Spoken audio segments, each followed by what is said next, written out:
exactamente estábamos hablando de qué era el espacio periplásmico de las bacterias gram negativas. Las gram positivas ya hemos terminado. Ahora estamos en el espacio periplásmico de las gram negativas. ¿Qué podríamos decir de este espacio? Como su nombre indica, es un espacio que está ubicado entre lo que es la membrana interna y la membrana citoplasmática. Presenta el espacio periplásmico entre un 20 y un 40% del volumen celular total y cumple una importantísima misión que es la osmorregulación. Tiene alta osmolaridad y baja osmolaridad, o sea, se acomoda. ¿Qué contiene el espacio? ¿Qué lo conforma? Lo conforma un gel conocido como gel periplásmico. Además, posee enzimas muy importantes como la RNasa, la fosfatasa, que son capaces de digerir moléculas por sí mismas, por estas enzimas. Las que no pueden atravesar al citoplasma son digeridas por la RNasa y la fosfatasa. Ahora, también posee en el espacio periplásmico penicilinasas. ¿Para qué las penicilinasas? Estas evitan la destrucción del péptidoglicano. También posee proteínas de transporte de nutrientes, por ejemplo, para transportar los azúcares, como la maltosa. También tiene proteínas de unión a los estímulos químicos y proteínas que generalmente son desnitrificantes y quimiolitoautótrofas que están implicadas en el transporte de electrones. Entonces, el espacio periplásmico tiene una importante función para coadyuvar con el peptidoglicano. El peptidoglicano, como verán, es la unión de la N-acetilglucosamina con el N-acetilmurámico. Aquí tenemos la molécula de N-acetilglucosamina unida al N-acetilmurámico. El N-acetilmurámico a su vez tiene una cadena de aminoácidos como la L-alanina, el D-glutámico, la D-alanina y el M-diaminopimélico también está formando parte de esta estructura. Pero el péptidoglicano, que en el enlace que se da entre los tetrapéptidos, tan solamente participa un 50%. El resultado de una capa simple de peptidoglicano es al de alrededor de 1 nanómetro de espesor, a modo de malla floja, con grandes poros, zonas donde no hay enlaces peptídicos. En el gram, este peptidoglicano, que es mucho menor, apenas 1 nanómetro de espesor, imagínense, mucho menor que en los gram positivos, en el gram, el alcohol acetona que de la tinción de gram va a producir una deshidratación que va a contraer la estructura del peptidoglicano, pero los poros son grandes y el color violeta, que es el primero que se coloca, el violeta de genciana, va a salir y la bacteria se va a teñir con el colorante de contraste, fuchsina o safranina. Por eso es que al ser tan pequeña la capa de peptidoglicánica, tan delgada, los bacilos gram negativos se tiñen de color rojo o rosado. Mientras que los gram positivos, como tienen una gruesa capa de peptidoglicano, no dejan pasar el color violeta y por eso se tiñen de color violeta oscuro. Esa es la gran diferencia. O sea, los componentes también están en proporción con lo que estamos hablando. Entonces, el peptidoglicano es importantísimo que sepan ustedes que su capa es una capa simple en los gram negativos, de alrededor de 1 nanómetro de espesor, a modo de malla floja, presenta gran cantidad de poros, donde no existen enlaces peptídicos, y por eso es que cuando teñimos con la tinción de gram, estas bacterias gram negativas, el alcohol acetona produce una deshidratación porque los poros son grandes. Entonces, el color violeta, que es el primer reactivo de la tinción de gram, sale y la bacteria se tiñe con el colorante de contraste. Veremos ahora, miren, aquí está la membrana interna citoplasmática, porque estamos yendo de dentro hacia afuera. Esta membrana es igual a la de de cualquier célula o bacteria gram positiva. Acá no hay mucha diferencia. Donde hay diferencias en el péptidoglicano y en el espacio periplásmico, que ya hemos visto. Acá está la membrana, que presentan las porinas, presenta la bicapa fosfolipídica, presenta las lipoproteínas de ancaje, presenta aquí el espacio periplásmico, la pared celular, el péptidoglicano, miren que es tan delgado en este caso, es apenas esto, y la membrana citoplasmática. Esta es de la que estamos hablando, la membrana citoplasmática. Ahora bien, la diferencia de la pared de bacterias gram negativas y gram positivas es muy obvia. Este es el periplásmico de una bacteria, miren, gram positiva. El peptidoglicano es grueso, es una gruesa caspa. Esto es un gram positivo. Y esta es la membrana plasmática.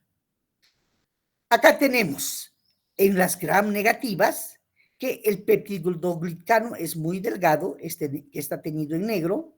Estas son las otras membranas. Acá tenemos un gran espacio periplásmico.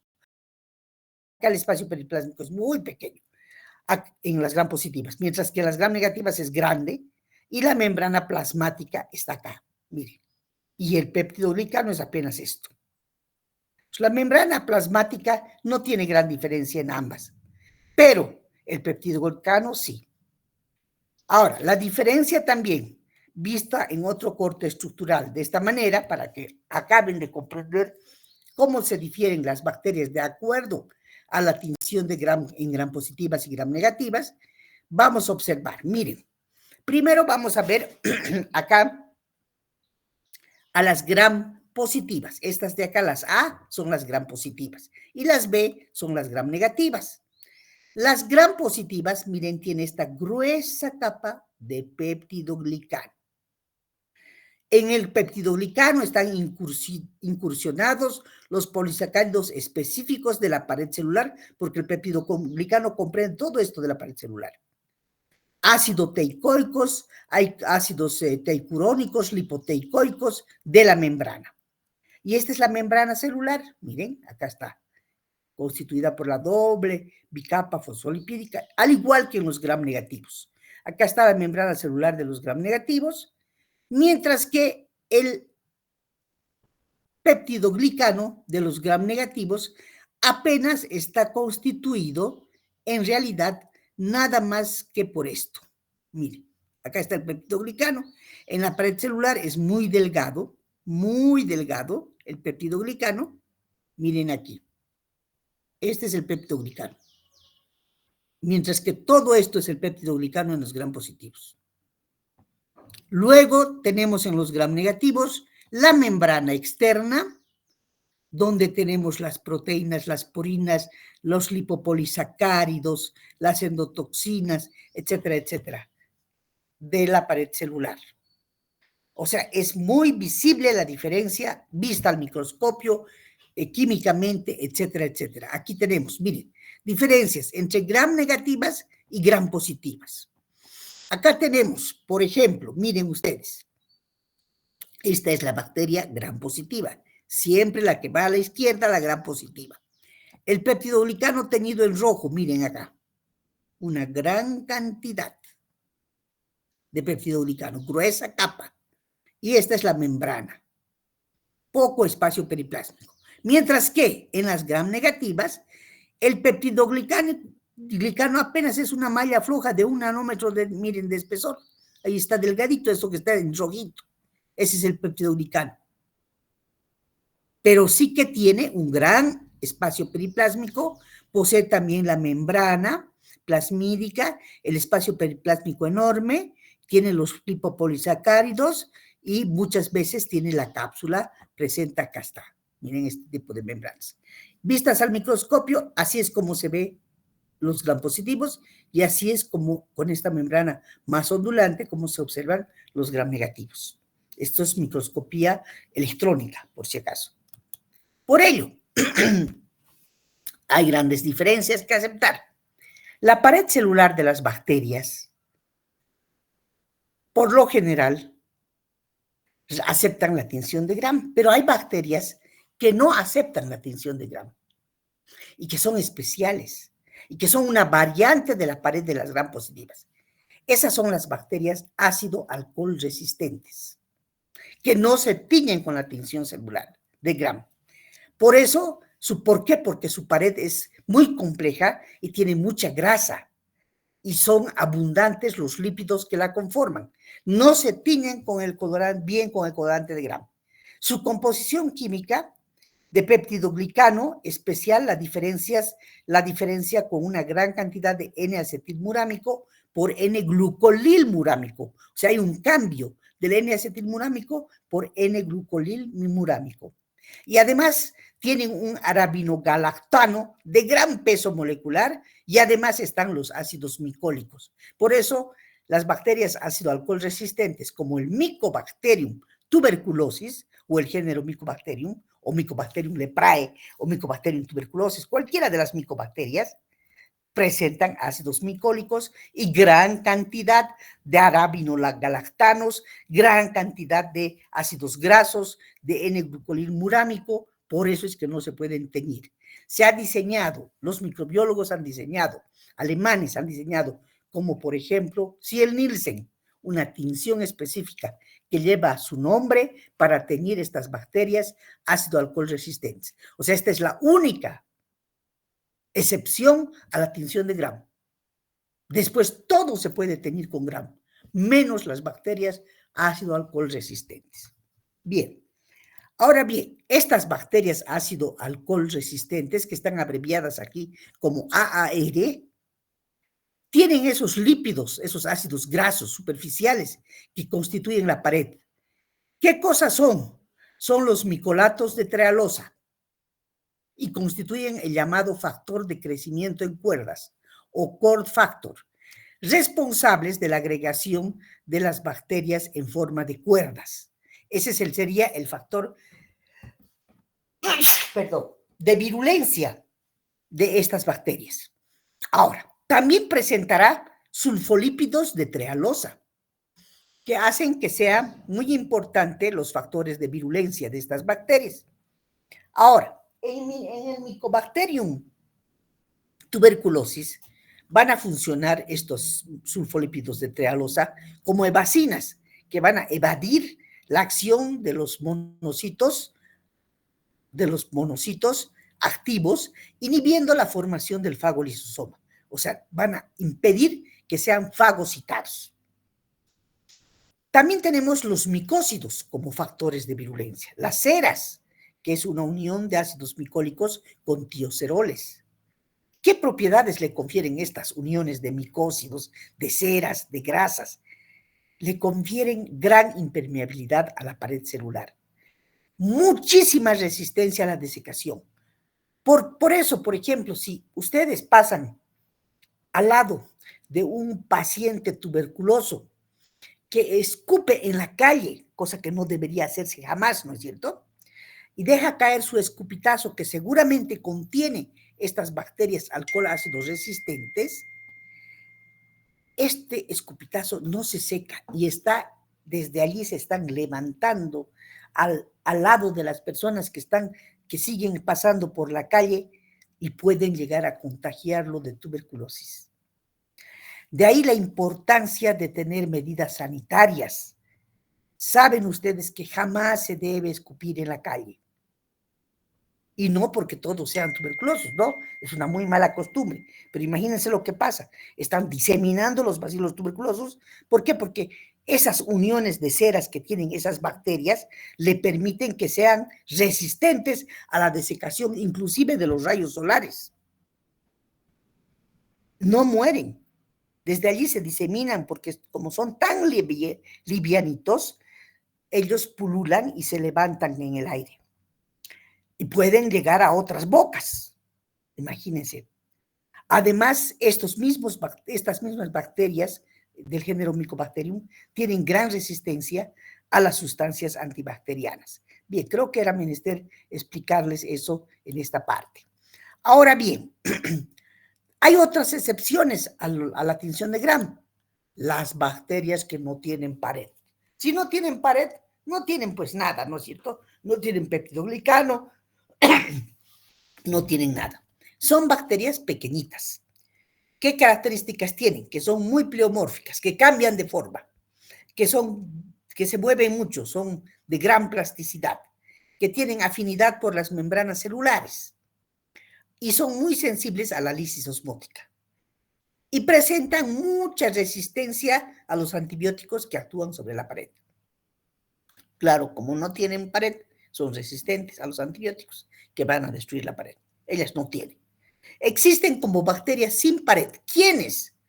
Esto es diferente. Micoplasma es diferente de Mycobacterium. Cuidado, no podemos confundir. Los micoplasmas son otros. Son las bacterias sin pared.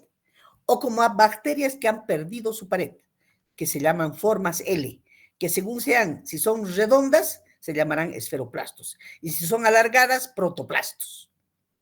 Dependiendo. Entonces, esas son la otra excepción a la regla de Gram, a la tinción de Gram. Las bacterias sin pared. Ahora, ¿cómo será la cápsula, tanto de Gram positivos como de Gram negativos? Hay bacterias que presentan cápsula. ¿Y qué es la cápsula? Es un material compuesto por polisacáridos o polipéptidos, muy denso. Se llama cápsula. Y a su interior tienen polímeros como enrejaditos de glicocálix, que le confiere humedad a la cápsula. ¿Para qué sirven las cápsulas? Para proteger a los microorganismos, a las bacterias, de ser fagocitadas. Y también, por ejemplo, los virus que tienen cápsula, porque hay otras que no son bacterias, y son virus, y pueden tener virus, los virus, cuando son encapsulados, evitan que puedan fijarse a la pared. Ahora también, facilitan la adherencia al mucus del huésped, la cápsula. Entonces, la cápsula es una señal de virulencia. Cuando nosotros vemos una bacteria encapsulada, decimos, esta es una bacteria virulenta, mucho más peligrosa que las que no tienen cápsula. Bien, por estas propiedades que acabamos de mencionar. Pasaremos a los órganos de locomoción. Hablaremos de los flagelos. ¿Qué son los flagelos? Los flagelos son apéndices filiformes, son órganos de locomoción que pueden medir entre 3 y 12 micrómetros de diámetro. Están compuestos por una proteína que se conoce como flagelina. Además, son muy móviles, ¿no es cierto? Mótiles. Confiere motilidad a la bacteria que lo posee, el flagelo. Actúa también como adhesina y se puede colorear los flagelos no con la tinción de Gram, sino con técnicas especiales, en cuya composición se encuentre el ácido tánico. Ahora, depende de la localización de los flagelos para que lleven diversos nombres. Por ejemplo, cuando se encuentran en un solo polo de una bacteria, son monótricos, se llaman monótricos. Por ejemplo, las pseudomonas aeruginosas. Perítricos, los que están alrededor de todita la bacteria, del orden eubacteriales, como pseudomonas, perdón, como salmonelas, por ejemplo. Lofótricos, los que se encuentran a un solo lado, pero en varios. Y anfítricos, los que tienen como los vibrios, el vibrio cholerae, que tiene varios. Entonces, todo esto lo vamos a ver en figuras enseguida. Otras funciones que poseen los flagelos y que tienen ustedes que saber, además de la locomoción, es la quimiotaxis y también la función de comportarse como antígenos. Hay antígenos flagelares, hay filamentos axiales en las bacterias espirillales. Aquí tienen al flagelo, miren, aquí van a comprenderlo mejor. Estos son los flagelos, miren, todita esta estructura filamentosa es un flagelo. Miren, se incrusta en la membrana citoplasmática con un anillo que se conoce con el nombre de anillo M, pasa el espacio periplásmico y en el espacio periplásmico está el anillo S y el anillo P. Va a la capa de péptidoglicano, atraviesa y ahí está, mire, otro anillo para incrustarse. Y en la membrana externa tiene otro anillo, el anillo L. El anillo P está en el péptidoglicano. Luego tiene una especie de gancho, el flagelo, que le confiere la motricidad, poderse mover a un lado, al otro lado, etcétera, etcétera, y el filamento. Ahora, aquí están las bacterias flageladas. En realidad, los flagelos tienen más de 40 genes involucrados y la energía que tienen la proporciona la fuerza protomotriz del protoplasma. Bien, acá tenemos, miren, flagelos o bacterias flagelares. Esta es una bacteria con flagelos polares. Miren, lofótrica. Esta es una pseudomona con flagelos, alrededor de todo su cuerpo, esta bacteria. Miren los flagelos. Y esta es una bacteria conocida, esta puede ser un vibrio, miren, estos son los vidrios, que tienen un solo flagelo, son pequeñitos como especies de comas, miren, y tienen un solo flagelo polar. Estos son lofótricos, que tienen varios flagelos, y estas que son perítricos, como por ejemplo Salmonella typhi, así es Salmonella typhi, alrededor de todo su cuerpo, perítricos, presenta flagelos perítricos. Bien. Además de los flagelos, hay otras estructuras que se conocen con el nombre de pilis o fimbrias. ¿Y qué son los pilis o fimbrias? Son mucho más cortos que los flagelos. Y al ser más cortos, esas varillitas son rígidas, cortas, compuestas por proteínas como la pilina. El flagelo tenía, ¿quién? La flagelina. Y el pili tiene la pilina. ¿Para qué le sirve a la bacteria estos pilis o estas fimbrias? Para adherirse a las mucosas, a las superficies mucosas, para prenderse. Su presencia promueve la colonización de las bacterias, aumenta la susceptibilidad a la fagocitosis. Y además, cuando se pierden los pilis o fimbrias, puede permitir, o sea, su pérdida, después de ser colonizados, pueden promover una invasión tisular de otros microorganismos. Imagínense. Entonces, es terrible perder los pilis, ¿no es cierto?, para las bacterias. Su participación, entonces, está en que se puedan coagregar, sumando unas con las otras, porque se van adhiriendo con estos pilis. Estas bacterias, estas pilis o fimbrias, intervienen en la conjugación. Es importante su papel. Ahora, si tenemos que ya hemos nombrado a toditas, nos falta ver las estructuras internas. Nos falta ver qué tiene el citoplasma de las bacterias.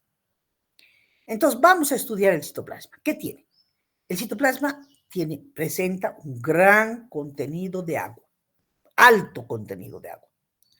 Además, en el interior del citoplasma de la bacteria se encuentran muchas enzimas, muchos carbohidratos, muchos lípidos, muchas proteínas y sustancias inorgánicas. O sea que está conformado por diversas sustancias.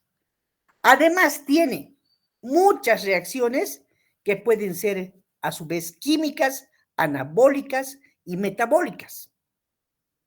Y esas reacciones químicas, anabólicas y metabólicas, que son parte de lo que nosotros llamamos nutrición bacteriana, tienen lugar en el citoplasma de las bacterias. Por eso es que digo, anabolismo, catabolismo y todas esas reacciones químicas ocurren en el citoplasma de la bacteria. Bien, cuidado que cuando les pregunte dónde ocurre el anabolismo, el catabolismo de las bacterias, no sepan nombrar. Tienen que estudiar. El nucleoide. ¿Qué será nucleoide? No llamamos núcleo porque no es un núcleo. En realidad tiene ausencia de membrana nuclear y de aparato mitótico de división. Por eso se lo llama nucleoide. ¿Por qué está compuesto el nucleoide? Por el ADN, por las fibrillas de ADN enroscado alrededor de un centro de RNA mensajero, de RNA. Enroscado alrededor del RNA, de cromosoma único. O sea, un solo cromosoma, aproximadamente 1 milimicra de longitud. o 1 milímetro. Algunas bacterias contienen también muchas pequeñísimas moléculas circulares de DNA extracromosómico. Y esas bacterias que contienen en el nucleoide pequeñísimas moléculas circulares de DNA extracromosómico fuera del cromosoma, se reconocen como plásmidos o son llamados plásmidos y son importantes en la división, en la aceptación, en el rechazo de los antibióticos, etcétera. Ya lo vamos a ir viendo de a poco. Ahora bien, ¿qué más está dentro del citoplasma? Además del nucleoide y de los ácidos nucleicos, los ribosomas.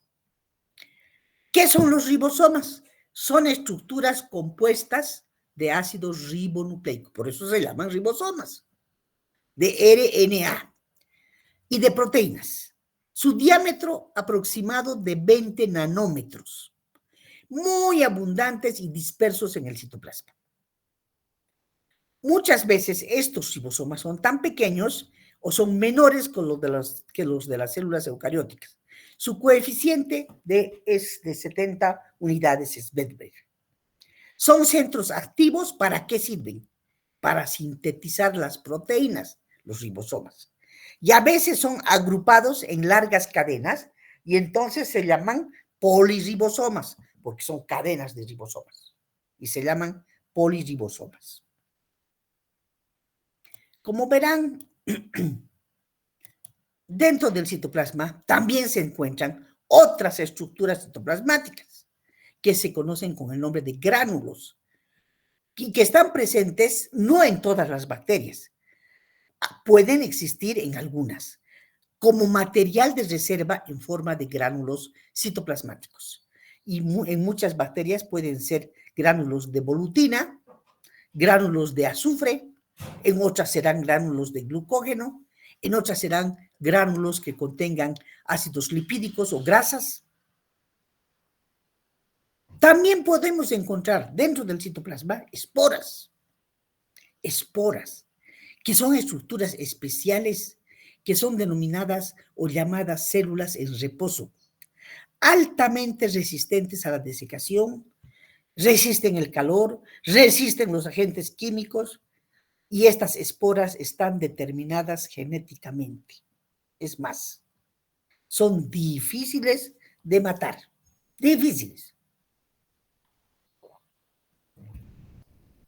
Y estas esporas a veces también están al interior del citoplasma. Bien, ahora veremos. Recordaremos lo que habíamos visto en la clase anterior. ¿Cuáles eran las principales formas y agrupaciones bacterianas? La mayoría de las bacterias tienen un diámetro de 1 micrómetro, o sea, 10 a la menos 3 milímetros, que serían. ¿Qué formas existen fundamentalmente? Los cocos, que son esféricos, los bacilos, que tienen forma de bastón, los espirilos, que pueden ser curvos, que pueden ser, y cuando son curvos o como comitas, se llaman vibrios, y otros que son espirilar y se llaman espiroquetas, por ejemplo. Hay otras que son formas intermedias, que no es ni coco ni es bacilo, entonces se llama cocobacilo. Y hay otros que son bacilos con los extremos adelgazados y se conocen como bacilos fusiformes. Y hay otros que tienen forma de filamentos, entonces se llaman formas filamentosas, etc. O sea, hay formas intermedias, también se pueden nombrar así. Ahora, según el modo de división, se pueden agrupar en pares y se llamarán, por ejemplo, diplococos. Si se agrupan en cadenas, se llamarán streptococos. Si se agrupan en racimos, se llamarán estafilococos. Si se agrupan en tétradas, se conocerán como sarcinas. Esto es importante que sepan ustedes. Tienen que dominar. Ahora, ¿cuántas coloraciones tenemos en bacteriología? La primera, ¿no es cierto? La tinción de Gram, que tiene un carácter de clasificación, porque taxonómicamente clasifica a las bacterias en 2 grandes grupos, gram positivas y gram negativas, basándose en ¿qué? En la estructura de la pared. de acuerdo a la cantidad de peptidoglicano que tienen. Las gram positivas retienen el colorante cristal violeta, que es el primer colorante de la tinción de gram, mientras que las gram negativas, como tienen una delgada capa de peptidoglicano, la dejan pasar y van a retener el colorante de fondo. Entonces, esa estructura es importante y primordial para la tinción de gram. ¿Cuándo esto vamos a desarrollar en la práctica? El Ciel-Nielsen es la tinción que surge para la excepción a la tinción de gram. Las que tienen Mycobacterium para tuberculosis, Mycobacterium leprae. Es importante esta tinción creada por Ciel-Nielsen, que sirve para retener la carbolfuchina por bacterias que son ácido alcohol resistentes. Otras coloraciones que puedan existir, hay coloraciones negativas, coloraciones de flagelos, coloraciones para cápsulas, coloraciones para núcleo, para esporas, etcétera, etcétera. En la de los flagelos tenemos en base a ácido octánico, las de las cápsulas tenemos en base a la tinta china, núcleos, esporas con naranja de acridina, etcétera, etcétera. Hay muchas coloraciones que poco a poco vamos a ir observando. Bien, ahora para recordar que ustedes tienen una gran tarea que están realizando, que es la de la nomenclatura y clasificación bacteriana. Esto que les estoy mandando a hacer está basado en la nomenclatura binomial de Linneo, en género y especie. La clasificación fenotípica, porque para que se llamen y tengamos esas 100 variedades, que es poco lo que ha pedido, como morfología micro y macroscópica, hay caracteres que tienen que ser bioquímicos, están basándose en eso, se basan en su estructura antigénica, en su sensibilidad a los antibióticos y en su sensibilidad a los bacteriófagos y a qué forma tiene tanto micro como macroscópico a las bacterias. Esa es la clasificación fenotípica. Y la clasificación fenotípica también hace de acuerdo a la morfología, de acuerdo a cómo se colorea, al aspecto, a qué tamaño tiene la colonia cuando crece en un medio de cultivo, a si se presenta o no presenta hemólisis, o sea, si es capaz de lisar a los hematíes, esa bacteria, si tiene pigmentación, si tiene otros colores, etcétera, etcétera. Todo eso hace a la clasificación fenotípica. Ahora bien, esa es la fenotípica, pero también hay otra, la marcación por medios bioquímicos. La clasificación fenotípica también tiene el biotipaje. Para realizar biotipaje hay que observar en los microorganismos la capacidad para fermentar algunos carbohidratos. Por ejemplo, hay que utilizar diferentes compuestos como fuentes de carbono, y a eso vamos a llamar reacciones bioquímicas de identificación de los microorganismos. También vamos a llevar en la práctica. Vamos a ver la presencia de proteasas, de nucleasas, de aminopeptidasas, etcétera. Existe también, eso se llamarán marcadores bioquímicos por biotipaje. Existe también la posibilidad de hacer una clasificación hasta la especie de los aislamientos con importancia clínica. ¿Por qué tenemos que encontrar las especies? Porque son muy importantes en la clínica. Son útiles para propósitos epidemiológicos. Hay que determinar si el microorganismo está de igual género y especie y procede de la misma fuente en 2 personas, o 3, o 4, o 10, como por ejemplo el Vibrio cólera, como por ejemplo el Haemophilus influenza, o como por ejemplo el COVID-19. ¿No es cierto? Teníamos que saber si todos los que se estaban enfermando eran idénticos en género y en especie. Entonces, así es como se hacen las clasificaciones. En base a todo esto y en base a la observación de toda esta estructura celular de las bacterias. Ahora, muchas bacterias además poseen antígenos únicos y se usan con anticuerpos específicos para detectarlos. Entonces tengo que ir todavía a ayudarme con la serología y a eso se llama serotipaje. Hay reacciones bioquímicamente importantes Hay microorganismos que son inertes, difíciles de cultivar y que se asocian a síndromes clínicos muy específicos y necesitan ser identificados rápidamente como procesos para propósitos epidemiológicos. Por ejemplo, entonces, ¿qué voy a hacer? Tengo que tener antisueros, y tengo que ir a trabajar con antígenos, aislar antígenos y para conseguir anticuerpos, ¿no? Entonces, para eso se hace el serotipaje. Ahora, esta clasificación fenotípica también nos va a servir para realizar los antibiogramas de las bacterias, la antibiotipía, y para ver inclusive el patrón de sensibilidad a bacteriófagos, para saber a qué antibiótico es sensible el microorganismo y a cuál es resistente, para no darle ese. No es cuestión de dar a cualquier bacteria cualquier antibiótico, no, se tiene que hacer un cultivo. Y el último paso de la clasificación, además de observar las reacciones bioquímicas, las de tipificación, la tinción de Gram, etcétera, etcétera, etcétera, hay que hacer el patrón de sensibilidad, el antibiograma, para saber con qué antibiótico yo puedo destruir ese microorganismo. Entonces, la antibiotipía o antibiograma es útil también en estudios epidemiológicos y obviamente para perdurarle la vida al paciente, ¿no? Porque si no la bacteria lo va a matar. Ahora, ¿qué será una clasificación analítica? Está basada en el análisis de componentes de las bacterias, en género, especie y subespecies.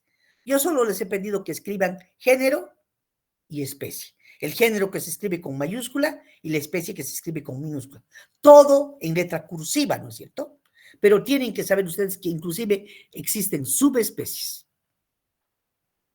La clasificación en subespecies se la realiza por cromatografía o electroforesis, en base a los ácidos grasos de la pared, a los lípidos de la pared, a las proteínas de la célula bacteriana, a las electroforesis de enzima, son también útiles en estudios epidemiológicos. Ahora, una clasificación genética, todo lo que he hablado antes, es fenotípico. Ahora, la clasificación genotípica está basada en el análisis del material genético. Inicialmente se basaba solamente en la relación de un par de bases, la guanina y la citosina. Hoy en día se hace la hibridización del ADN bacteriano que se extrae y se enfrenta a sondas específicas conocidas en una materia que se llama biología molecular. Allí se hace el análisis de la secuencia del ácido nucleico, el análisis del DNA plasmídico, el análisis del RNA ribosomal, y se llamará ribotipaje, y también analizaremos el ADN cromosomal. Esto no en esta materia. Tienen que conocer. Esto van a realizar en biología molecular. Esperemos que algún rato ya en la materia de biología molecular tenga práctica. Bien, tenemos el metabolismo microbiano. Después de todo esto, después de clasificarlo, hay que estudiar mucho lo que es el metabolismo microbiano. Pero este es objeto de otro capítulo. Simplemente voy a darles un esbozo. En el metabolismo de las bacterias hay una síntesis de macromoléculas, proteínas, ácidos nucleicos, polisacáridos, lípidos a partir de precursores, o a veces a partir de una plantilla de DNA. Por eso es que interesa mucho la parte genética. Estos pueden ser dirigidos por enzimas, lípidos y carbohidratos. Y estos elementos se autoensamblan y pueden originar diversas estructuras celulares. Por eso es importantísimo también ver que el metabolismo tiene diversas rutas biosintéticas donde requieren adenosín trifosfato, otros enlaces ricos en energía como guanidil trifosfato, uracil trifosfato, acetilcoenzima A. La parte bioquímica, el adenosín trifosfato se va a generar por fosforilación. ¿Cómo se genera? Por fosforilación a nivel del sustrato. y va a ser transportado por electrones, ambos a nivel de la membrana de las bacterias. Y entonces van a haber algunas diferencias en los metabolismos. Algunas bacterias van a tener oxidación biológica, van a hacer fermentación exclusiva de bacterias, respiración exclusiva de bacterias y de algunos hongos, o pueden tener inclusive fotosíntesis, ¿no? También la fermentación es el proceso en el que muchos compuestos orgánicos nos sirven como donadores o aceptores de electrones. Por ejemplo, hay principales sustratos, los carbohidratos, también ácidos orgánicos y otros. Gracias a la fermentación podemos nosotros dividir a las bacterias. Algunas bacterias viven sin oxígeno, son anaerobios estrictos. Otros viven con un poquito de oxígeno y se llamarán anaerobios facultativos. Y hay otros que pueden vivir con oxígeno o sin oxígeno y se llamarán anaerobios aerotolerantes. También interesa en la estructura celular la respiración, que es un proceso metabólico en que tanto compuestos orgánicos como inorgánicos son capaces de donar electrones, pero solo los inorgánicos los aceptan y se reducen.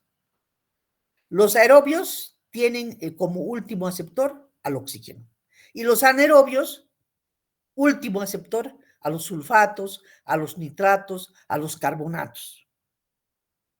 También tienen que saber ustedes que la respiración aerobia es la más eficiente y la más completa en las bacterias.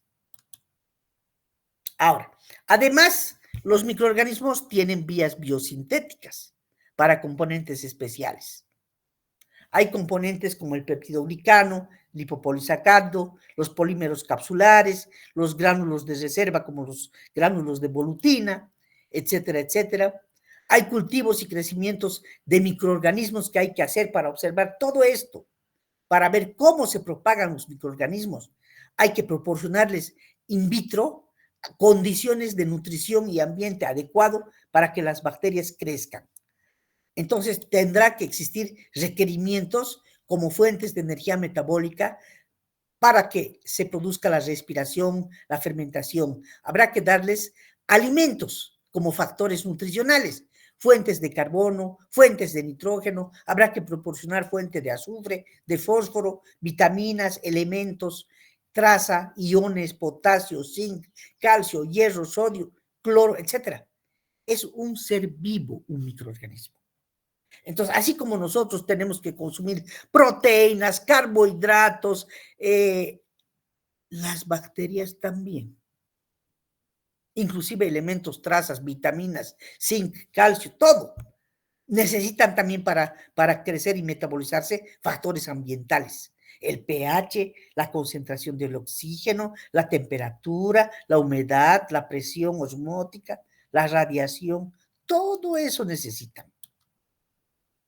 Y en base a todo esto están los métodos de cultivo. Esto simplemente les estoy hablando, vamos a volver sobre esto, medios de cultivo que pueden sembrarse a los microorganismos en placas de Petri, que son cajitas de vidrio. Hoy en día las hay de poliestireno también, porque ya son descartables. Hay siembras en medio líquido, hay siembras en medios especiales, por dilución. Hay cultivos celulares que se pueden llevar a cabo en animales de experimentación. Para eso hay que contar con bioterios. Entonces, en los microorganismos, los métodos de cultivo miden, ¿qué cosa? Su forma de crecimiento y cómo se multiplican.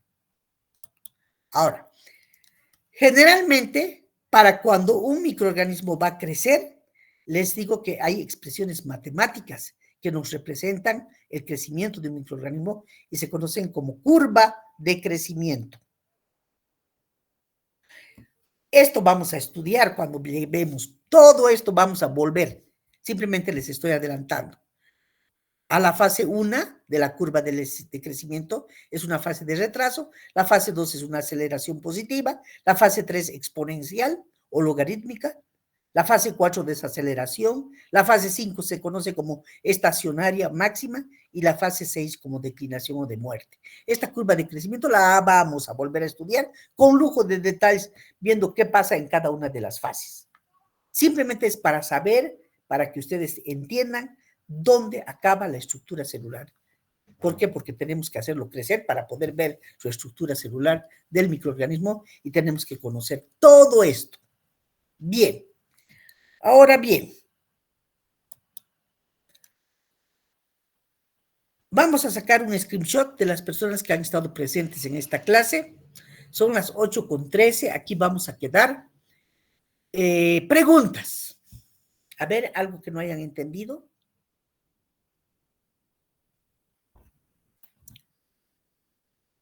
57 personas se han conectado.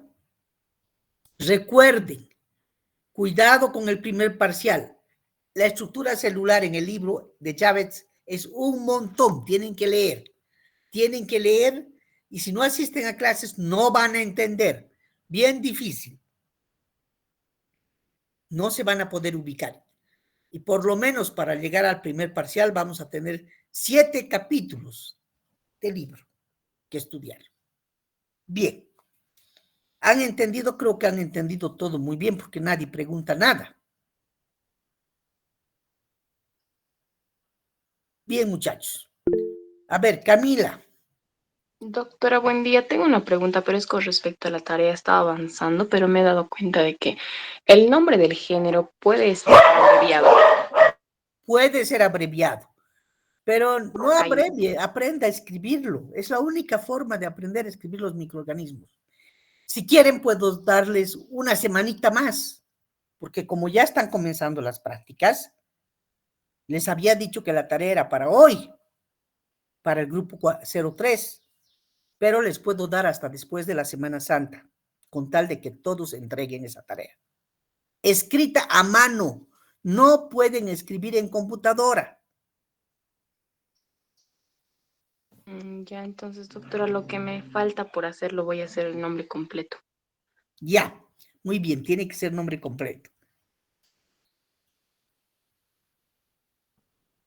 Noelia, dígame, señorita.